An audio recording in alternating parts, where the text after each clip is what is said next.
Pour le bicentenaire de la bataille de Waterloo, Jérôme Priou a décidé de lier sa passion de la figurine de jeu à cet événement historique pour faire découvrir ces deux mondes bien distincts. Petite leçon d'histoire tout d'abord concernant Napoléon Bonaparte et cette grande bataille de Waterloo. On est dans la période du Premier Empire. L'empereur vient de revenir de son premier exil de l'île d'Elbe. De là, il est marché sur Paris et essaye de reprendre le pouvoir parce que le roi Louis XVIII est parti. S'ensuit l'ensemble des pays d'Europe qui refusent totalement de revoir arriver l'empereur au pouvoir. À partir de là, la guerre est déclarée à la France et l'empereur va donc mettre en place une armée qu'on appellera l'armée du Nord et il ira à la rencontre des ennemis de la France à cette époque-là, en Belgique. Là, il va rencontrer des forces importantes tenues par les Anglais avec Wellington, qui est très connu, mais aussi par des troupes allemandes, des troupes néerlandaises et belges. S'ensuit aussi des troupes prussiennes. L'ensemble de ces troupes est assez importante et attendent d'autres troupes, notamment russes et autrichiennes. L'empereur veut absolument détruire ces armées successivement car il sait que tout ensemble il est incapable de réussir à les vaincre.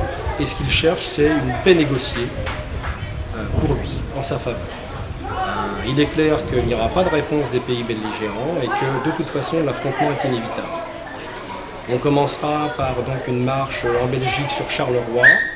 Premier engagement très dur à Ligny et Quatre-Bras, qui sont deux batailles célèbres qui ont lieu le 16 juin.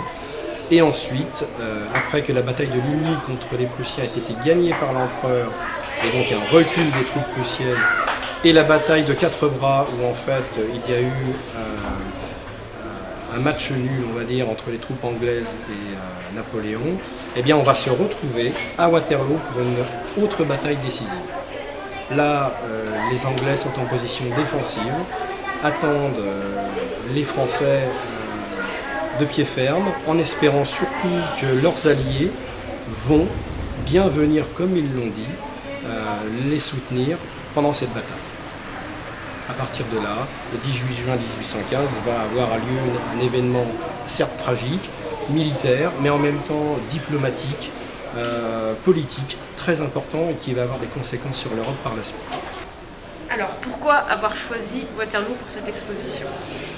Moi, je fais partie d'un club et puis aussi d'une amitié de gens qui jouent dans le jeu de stratégie. Il y a eu 70 ans du débarquement l'année dernière où rien n'avait été prévu ou fait et moi-même j'aurais pu organiser, manque de temps et j'avais été déçu. À la rentrée, on en a discuté avec des amis lors d'un repas et on s'est dit qu'est-ce qu'on pourrait faire comme événement pour voilà, parler de notre passion, de nos figurines et d'essayer de faire un projet. Là, je leur ai dit, moi je pense qu'on pourrait associer notre passion du jeu à un événement historique majeur, puisque ce sont de toute façon des jeux de stratégie avec des figurines historiques. J'ai choisi sur les 3 dates de l'année 2015, Waterloo 1815. On avait le choix avec Azincourt ou Marignan. On a choisi celle-ci parce que c'était la plus européenne, la plus grande. Voilà. Donc, à qui se destine cette exposition ? Cette exposition, tous les passionnés de figurines et jeux passeront nous voir. Mais en fait, ce qu'on voulait, c'était développer beaucoup plus loin. C'est déjà un segment qui est relativement restreint, qui est peu connu, parfois mal appréhendé. Et donc on s'était dit que si des familles pouvaient passer, si des scolaires pouvaient venir, si effectivement on pouvait au sens large amener plus de gens à passer nous voir, eh bien c'était ça l'intérêt. C'est-à-dire en fait dépasser le cadre pur du simple joueur. Et éventuellement se voir des gens qui n'auraient pas pu voir ce type de présentation, d'exposition et de découvrir peut-être quelque chose. Donc alors l'exposition en chiffres, 3000 figurines, un peu plus, mais on va s'arrêter à 3000. En chiffres, en heures, c'est très important évidemment. Les figurines en elles-mêmes étaient déjà peintes avant le projet. C'est plutôt le décor, la conception des fermes en carton qui ont pris beaucoup de temps. C'est l'organisation, c'est la communication, c'est trouver une salle. Bref, c'est toute cette partie-là qui a été très importante et on est sur une période d'1 an. Alors toutes les figurines ont été peintes par moi. En fait, c'est une de mes collections. L'exposition est ouverte à tous et gratuitement à l'espace de la Treille, près de la bibliothèque à Basse-Goulaine, du 11 au 14 juin, de 9 h à 19 h. Dans quel temps va se situer le vainqueur ? C'est à ce moment-là que